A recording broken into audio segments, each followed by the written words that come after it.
First story is titled, Am I the a-hole for telling my girlfriend I'm not going to financially support her if she quits her job to pursue an Etsy business? I've, 27 male, been dating my girlfriend, 25 female, for almost a year now. I'm a remote software engineer at Amazon, and she works at an Amazon warehouse. Before we started officially dating, we discussed our finances and decided that we would keep our finances separate and split everything 50-50.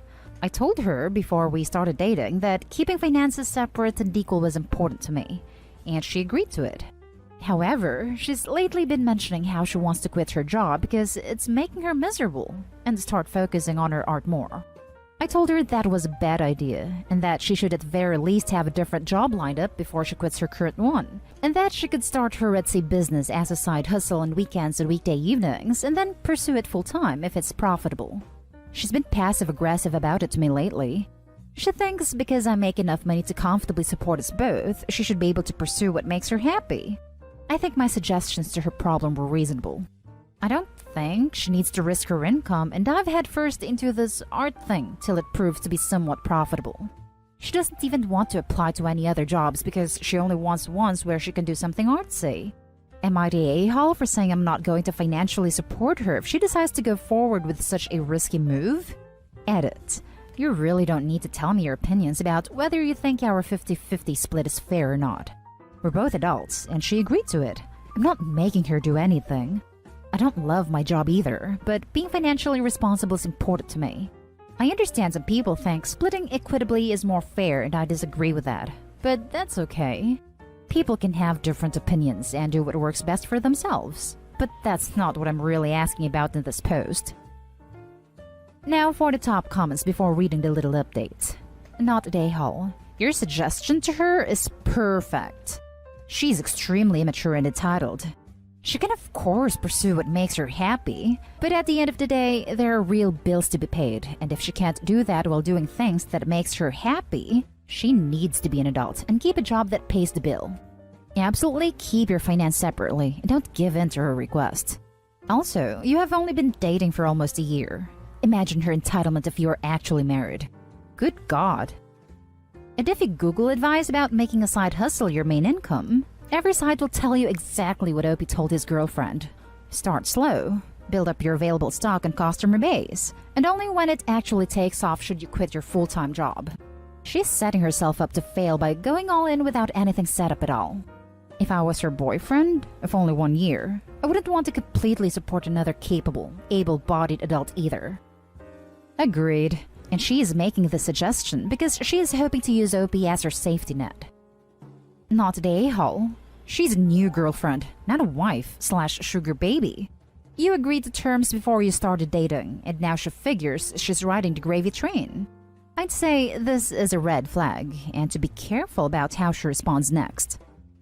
Not the a-hole. This is a girlfriend of only 1 year, not a wife or even a fiancé. There is zero obligation to financially support her, especially when she seems to have no idea how to run her own business and hasn't even tried her hand at it yet. She seems to want to be a sugar baby and is already getting passive-aggressively upset at Opie's refusal to fund her artsy lifestyle plans. Don't do it, Opie. It will just make the breakup extra ugly and guilt-ridden. Update. I'm breaking up with her. Apparently, I'm controlling and bad boyfriend for expecting a grown adult woman to pull her weight in a relationship.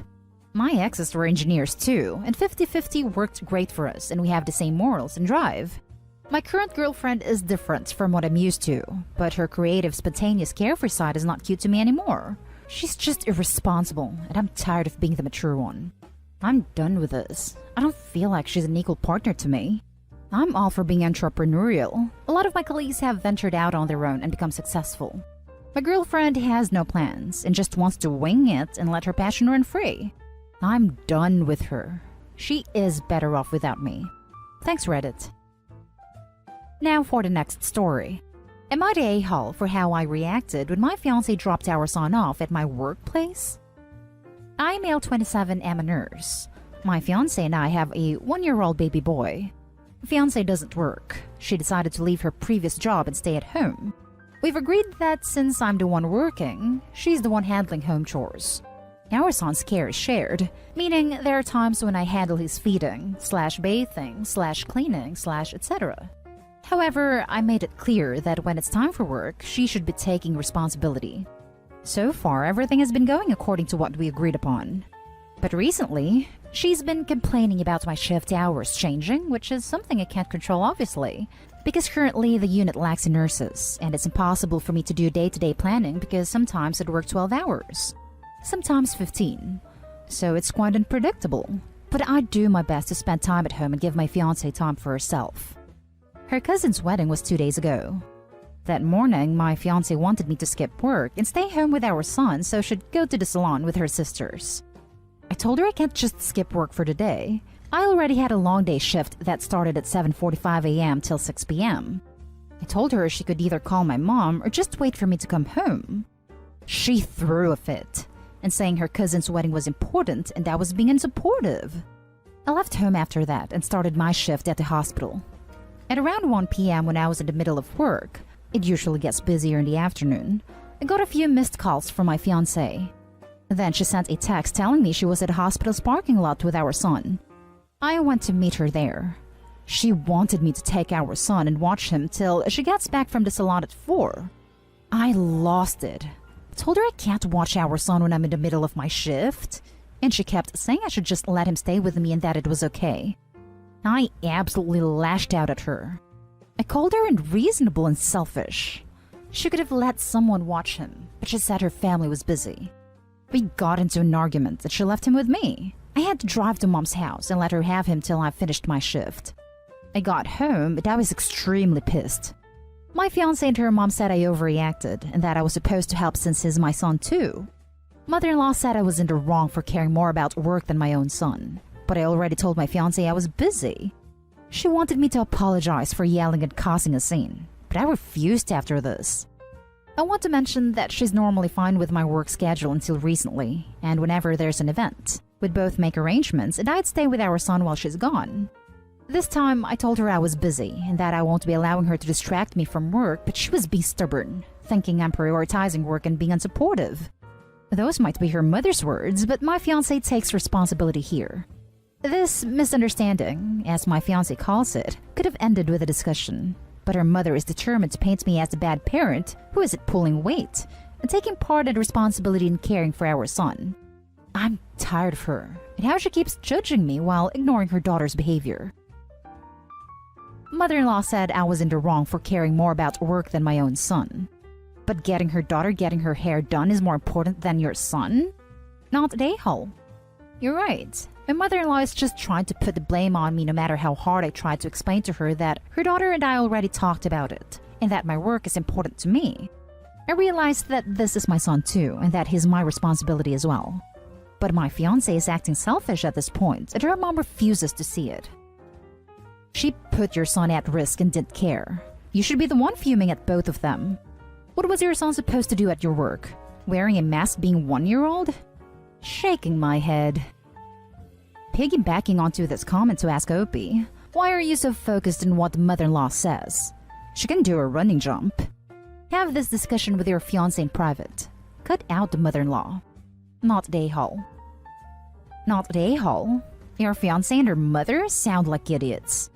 Mother-in-law said I was in the wrong for caring more about work than my own son. Her daughter cared more about a salon appointment than her own son. Do you really want to marry into this? Fiancé also took their 1-year-old to hang out at the hospital in the middle of a pandemic, exposing him to all sorts of diseases because she wanted to get her hair done. I'd be livid. Not the a-hole, and if I were you, I'd reconsider tying yourself to such a selfish, self-centered woman. Just look at your mother-in-law for what she'll be like in 20 to 30 years. Next story is titled, Am I the a-hole for yelling at my daughter for speaking ill of the dead?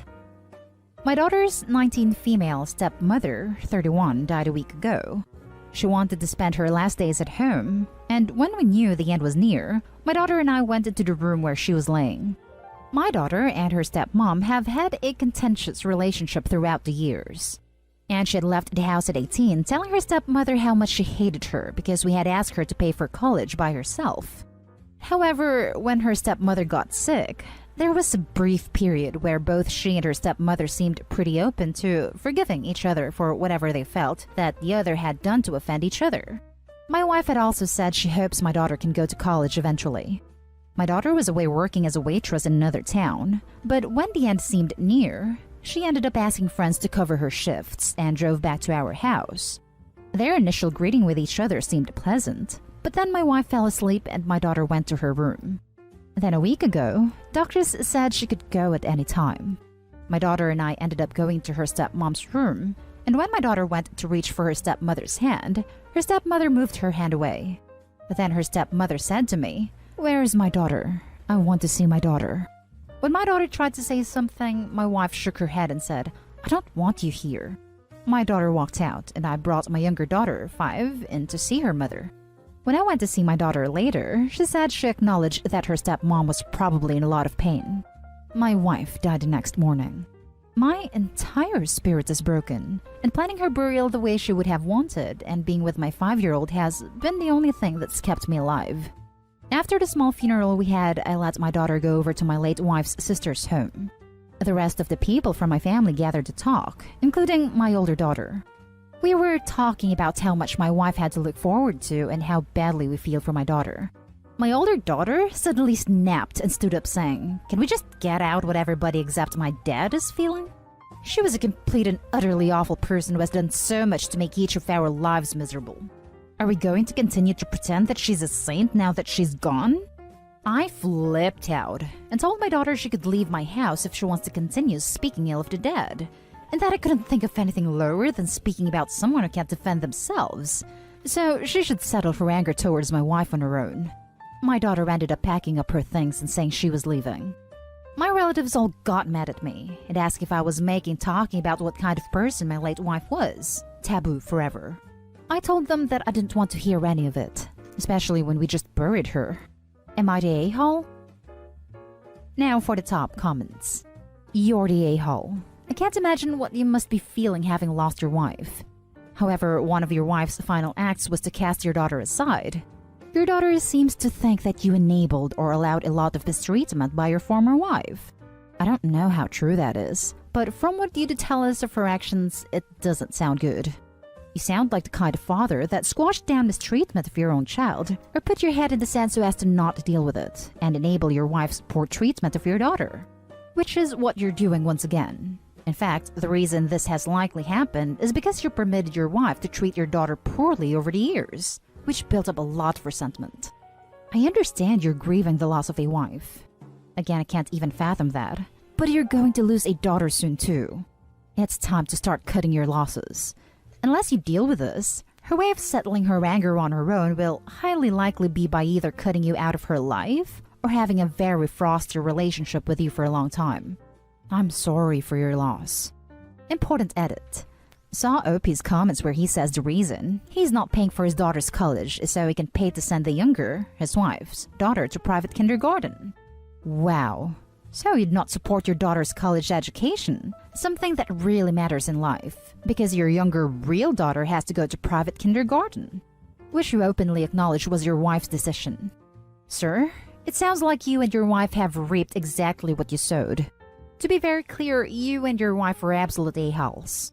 No wonder your daughter said what she did and despised your wretched wife.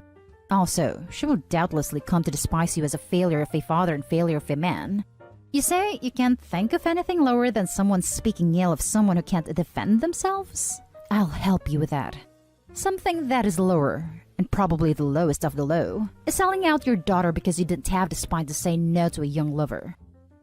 My 5-year-old has been the only thing that's kept me alive. This is the statement that cements my opinion that you're the a-hole. Everyone else can see your wife sucked. She probably emotionally abused your oldest daughter, and you clearly don't care about your oldest because you excluded her in the thing that keeps you alive during this horrible time. Don't speak ill of the dead, it's just a cheap cop-out. Your wife sucked, and so do you. Now for the last story. Am I the a-hole for calling my mother-in-law a witch for saying it was my sister's fault she died in an accident? So, my 16-year-old little sister died in a freak accident 5 months ago. I can't say a lot about the accident since there's gonna be a trial, but I can say that there was another party at fault for her death. I've been dating my current partner for about a year and a half, and in that time, I haven't met their mother for more than 3 times. There are issues between my partner and their mother, and we usually visit on holidays, and that's all. Recently, we visited my mother-in-law, and the conversation quickly went to my sister and me dealing with my grief. I told my mother-in-law and her husband the truth, that I have never been this angry and sad in my life, that I am not coping well. I do see a mental health professional twice a week. I told them the thing that bothers me the most, which is related to my sister's gravesite. The person who caused my sister's death was apparently randomly buried right next to her. I hate that she has to rest next to him. My mother-in-law then told me that it was my sister's fault she got killed, because of reasons related to her death I cannot talk about in detail because of the upcoming trial. I started to cry, told her I needed to step out for a second, and went and sat on the front stairs for a while. I came back, told everyone that I was fine, and changed the subject.